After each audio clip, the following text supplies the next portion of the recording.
NRL round 17, New Zealand Warriors up against the Broncos, live from Go Media Stadium this Saturday. Let's take a look how this is going to play out.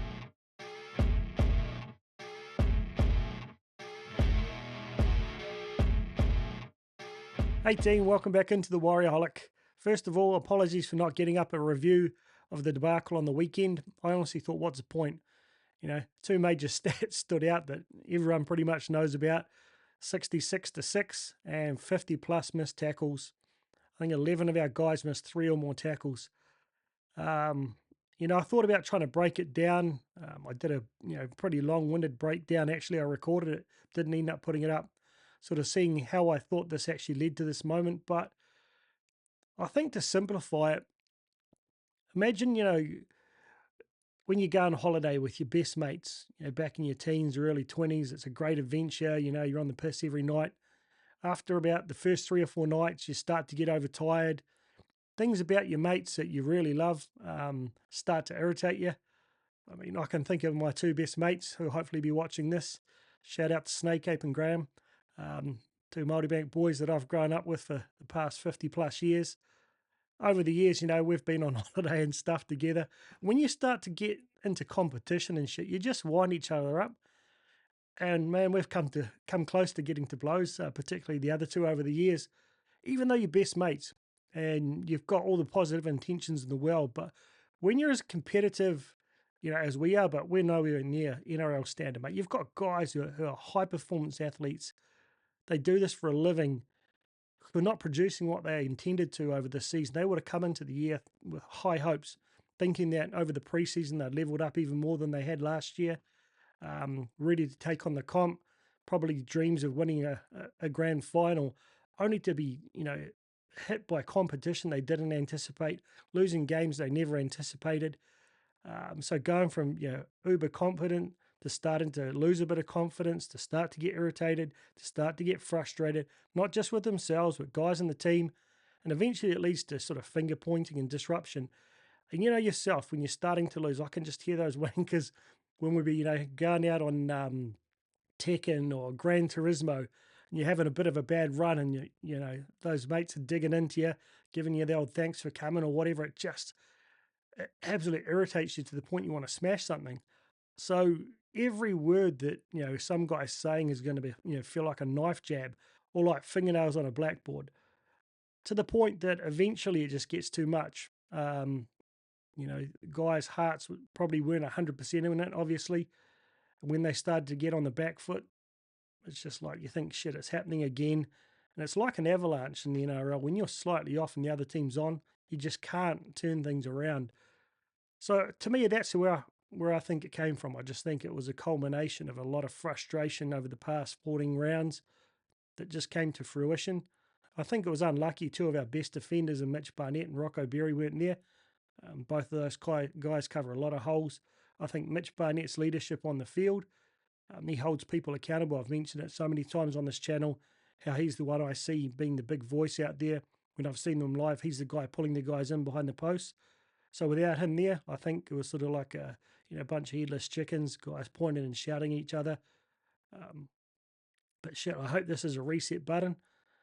From what I've heard, the boys had a couple of pretty intense couple of days. The senior players are feeling really humbled, embarrassed, and looking to turn things around. So I like the fact that Webby's gone and given them a chance. A lot of people wanted to be chopped straight away, but you chop all these experienced guys, put the young fellas in, and they lose by 50 to the Broncos somehow. Where do you go after that? So you've got to be sensible about this. Like I said, they will come out with a serious attitude, and I think it will turn things around. Will it produce a win? I don't know. That remains to be seen, but I expect a serious reaction from these boys. I'm not going to go too much more into it than that. I've got my theories about, different things within the camp, but they're just theories.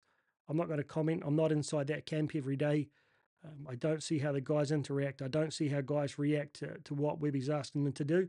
So I don't think it's fair to sort of make assumptions, particularly in a public forum like this. So I'll leave it for them to sort out. But I'm still all in. I was honestly more pissed off after the Storms game, to be honest. I thought we were really in that and we could have won it. But this one here, after about 20 minutes, I was resigned to what was going to happen. And within 2 hours of the game, I was sort of refreshed and ready to kind of reset and get excited about what we could actually do to turn it around. It used to take me 2 or 3 weeks to get to that point, but hey, I'm here now. I've got a smile on my face and I hope you guys do. I put out a prediction this morning of who I thought Webby would name, and I wasn't too far off. Obviously giving those senior players a go. So unfortunately, sorry for the excuses, guys, but I've got a massive report I've got to get done by Thursday that I've been working on for the past couple of weeks. It's part of my job I hate the most, and you will actually know I do have a real job in the real world, so I don't spend 24 hours a day doing Warriors social media. But yeah, I've got to get back to that. So I haven't got a huge amount of time. I couldn't produce all the normal stats I did, but I did want to break it down, have a look at the two lineups, give you my thoughts, get your feedback, and I'll be well and truly back into it once we get past Thursday. God, I can't wait. I couldn't imagine being the guy who writes reports for a living. I'm not going to get into the breakdown of where the teams are. We all know what's going on. We know that the Broncos have dominated us recently. So let's get straight into the lineups and sort of see how we match up and how we could go about getting this win done. So for us, I picked the back line other than the fact I had RTS and Pompey the other way around. So I've got Chance, Nickel-Clogston at the back. Dallin comes into a wing after his week off. RTS stays at centre on the right-hand side with him. Adam Pompey, Marcelo Montoya, Chanel Harris-DeVita, and Tamati Martin. I think it's sad, really sad for SJ that he has got this Achilles injury. By all accounts, he was in tears after the game. That may be a realisation that things are starting to come to the end for him. And anyone who sits here and takes pleasure in that, man, they can kiss my ass.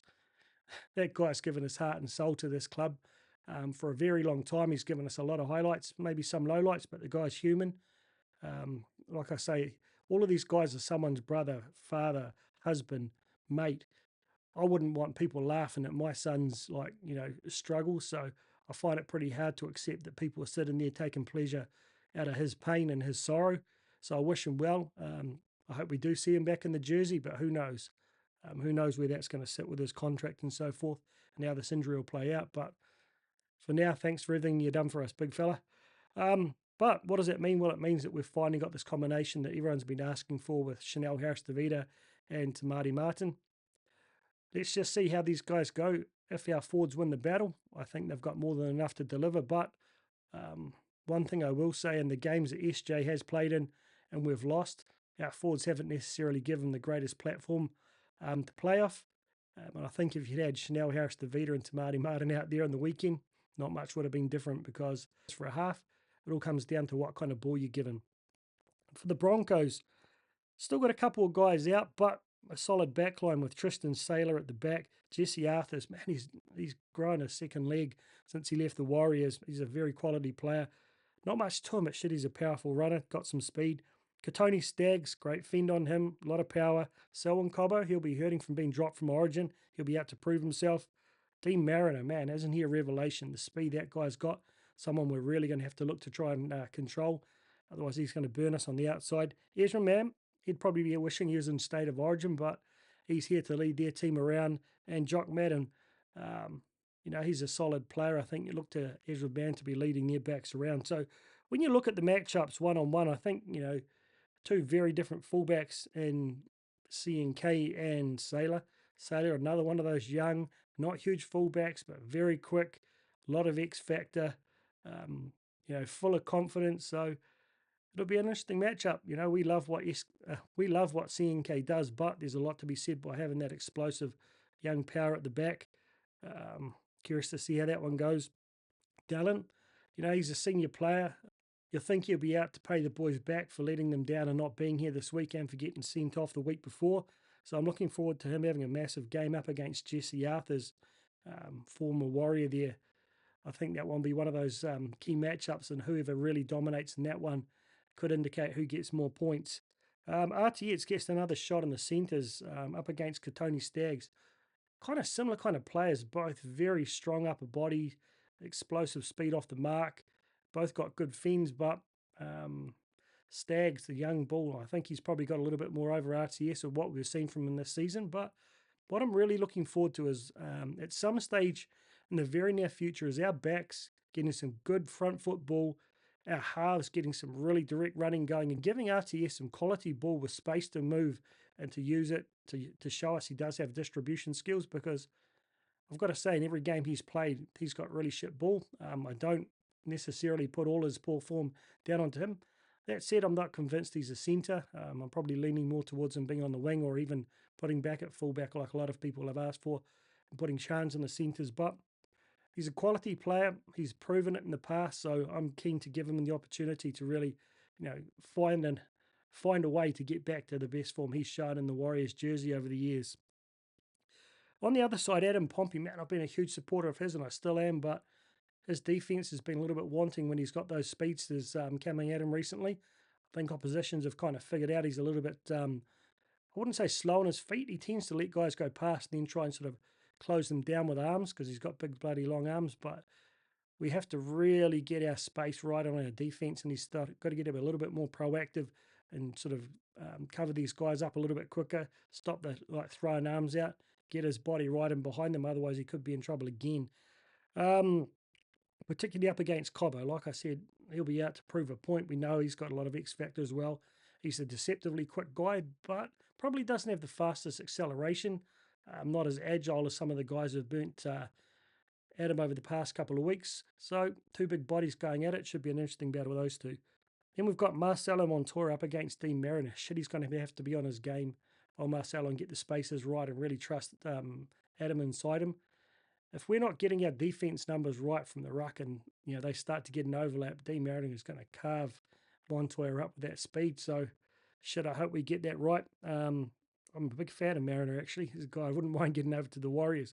We could use some of his speed. But Montoya is probably going to have a real, he's going to have a bugbear. He's a senior player. He's one of the leaders of our outside backs. But he's probably aware that once we start to get guys like Ali Lauatar and Rocco Berry back, there's going to be pressure to move RTS to the wing and he could lose his spot. So he's going to really have to start showing some form really quickly. And the halves will be really interesting, CHT and Tamati Martin. I like the fact that Chanel's got a really good kicking game and expect those two to kind of mix it up and will be kicking to both sides rather than being right side kick dominated. CHT with the left foot kick, probably looking for around maybe a 60-40 split with Tamati Martin doing the lion's share, but probably a lot more kicking from Chanel than you'd normally see with him if he was playing with SJ. I'm curious to see if they continue to play both sides of the ruck, both of them. Seems a little bit complicated. I wouldn't mind if they kind of simplified things a little bit. Maybe just having Tamati playing both sides, but having Chanel more left side dominant. Let's see what Webby comes up with. And in their halves, obviously Ezra Mann's going to be the dominant figure there. Shit, he's an X-factor player. Such a calm, clear head for a kid his age. He seems like he's been around for years, but still only about 2021. Jock Madden, a bit of a Mr. Fix-It. I doubt very much whether he'll be getting regular first grade footy at any club. He's more of a cup sort of level player who comes in to fill holes, but sometimes it's good to just have those guys who'll sit there and do their key role, distribute, kick well, control the flow, and let Ezra sort of dominate with all of the creative plays, particularly with all the attacking weapons they've got outside them. So it's going to be a really good test. The fans have been calling it for so long. They get to see what Chanel and Tamati Martin can do up against a very quality backline. Rightio, jumping on into the forwards. Adam Whanua, Blake, Wade Egan, Jackson Ford, Maratania Korda, Mitch Barnett hopefully comes back in if he doesn't play tomorrow. I feel really bad for wishing that. The guy deserves it like more than anything, but shit, for our club's sake, I hope we can play him on the weekend because he was sorely missed last week. And Tohu Harris, captain, starting out in 13. This is where I think if this is how we line up, we should smoke the Broncos.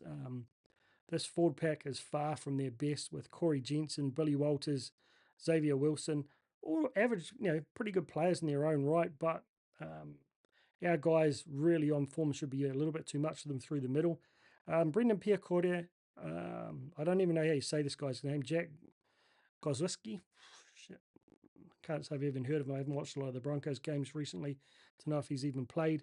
And Kobe Hetherington at 13, solid player, but it remains to be seen if Reece Walsh, Payne Haas and Carrigan come back into the lineup. I have a feeling that Reece Walsh will.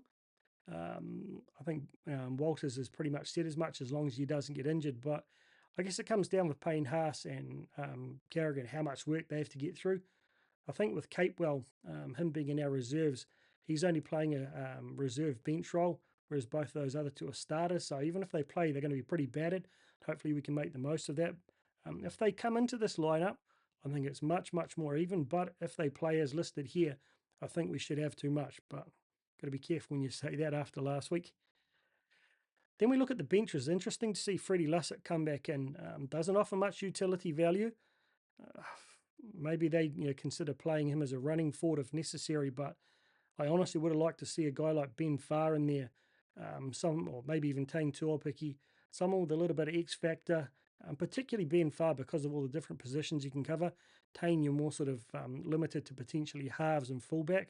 I don't think you want to play him at hooker, but I know you could play Ben Farr there at an absolute stretch because he's played there coming up. So Freddie, but he'll be happy to get another chance and be keen to prove himself. Dylan Walker, shit, he struggled on the weekend on an edge. I was surprised they played him there from the beginning. I don't feel like he's a whole runner. He's a middle. He's an out and out 13 these days for me. A little bit of an odd call there when you've had options to play a guy like Jackson Ford on an edge and then putting Bunty into the front row or Tom Allen to the front row. Jazz Tavanga, he's had a lot of shit this week. People criticising his missed tackles, man.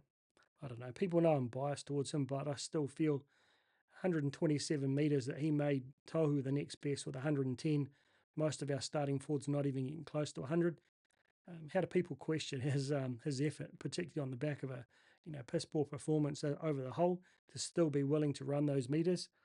And Kurt Capewell, I really hope he comes back with some kind of magic dust from young Billy. He seems to have a Midas touch, getting players in there and getting them to deliver above their potential. So hopefully he does it with Capewell. He struggled to find his mojo since he got injured in round one, but we do need him to live up to his potential. NRL winning champion, state of origin level player. If Billy can see something in him, he's obviously first-grade material. So hopefully he steps up and really delivers something for us this week if he ends up playing.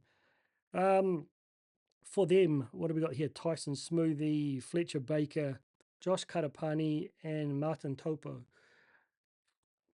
Bit of an underwhelming bench, but like I said, if those origin players come up into the mix, a lot of those guys will drop out. If that's who plays, I think we've got more than enough to match their bench and experience and impact. But when we look down at the reserves, we've got Tom Allaire, Jacob Laban, Ed Cossey, Tane Tuopiki, MGT, and someone yet to be named at 23 versus Josh Rogers. I don't know him. Blaze Moser, he won't have much of an impact, but Reece Walsh, Payne Haas, Patrick Carrigan, potentially Corey Oates. All four of those guys are big players, have a big impact, particularly the first three. If Walsh, Pass, and Carrigan play, it'll be a completely different game. If they don't, I think we've got a real chance. But I'm predicting they do. Honestly, I think at least 2 out of 3 of them, we should prepare to play them. And be ready to match up with them. So how do I think it all plays out? I feel like, I've got to be honest, I've questioned him over the past sort of couple of months. He like I've said, he's run more than a lot of average forwards run, but he hasn't lived up to the standard, the benchmark that he set last year, running 200 metres plus, particularly seeing him down around the 70. I really hoped against the Storm, and I really hoped against the Titans, he was just going to have one of those massive statement games where he just absolutely demolished an opposition. I feel like he's probably got to the point where he's realised, that his attitude's had an impact on his brand, what people's perception is of him.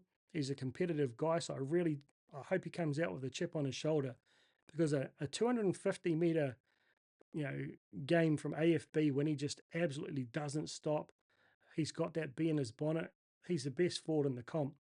You've got to be a better club when you've got him doing that. But if he comes out grumpy again, isn't really connected with the team, he could also have a really big detrimental effect. So I think a lot of it rides on him. I think having Binch Barnett in or out has a huge impact. Like I said, I genuinely believe that he's our most important leader, not just with his voice, but his effort areas. If you go back and watch any game, he's one of those final guys who's chasing someone who's made a break or chasing a loose ball. He sets a huge standard for us. I think he's been our best player by a long way this season. So I'm praying that he comes back in. But on top of that, I just really hope our forwards can step up and match the explosive power and the speed that the Broncos can bring, particularly with Payne Haas and Patrick Carrigan in there. We've struggled to handle it over recent years. We know that they get those offloads away. They've got the speed to burn out wide on second phase play. That's killed us over the past few weeks. Got to find a way to control that. We've got to control the momentum of the ruck. We've got to tie up those offloads, and we've got to be ready to scramble. And a lot of that comes to getting the numbers right in the ruck, getting those guys off the tackle, back in the line, chasing from the inside. Because as soon as we get sloppy and get caught with 3 or 4 guys in the ruck, boom, they're going to hit us out wide. So I don't know. I honestly have no idea. But if I was going to do anything, I'd put $10 in the Warriors to go nuts. I just think that there's too much pride and too much experience in these players not to do it. I just said to a mate tonight, my only concern is that we get so hyped up, we come out in front of that home crowd, racked up, ready to go, and things get into a battle in the first first 15, 20 minutes. A couple of calls go against us and they end up scoring. We can't drop our heads. We've got to just stick to it. We've got to fight that out. If it takes us 30 minutes to break them, we've just got to stick at it. We've got to play switched on for 80 minutes, fight like this is a grand final. If we do that, we get it done, and all will be forgiven. Up the mighty Warriors. Looking forward to hearing your guys' comments. Who would you like to have seen in? What do you expect from this game? I don't know. Are you still on board? I hope you are. Look forward to hearing from you. Up the mighty Warriors, and let's go.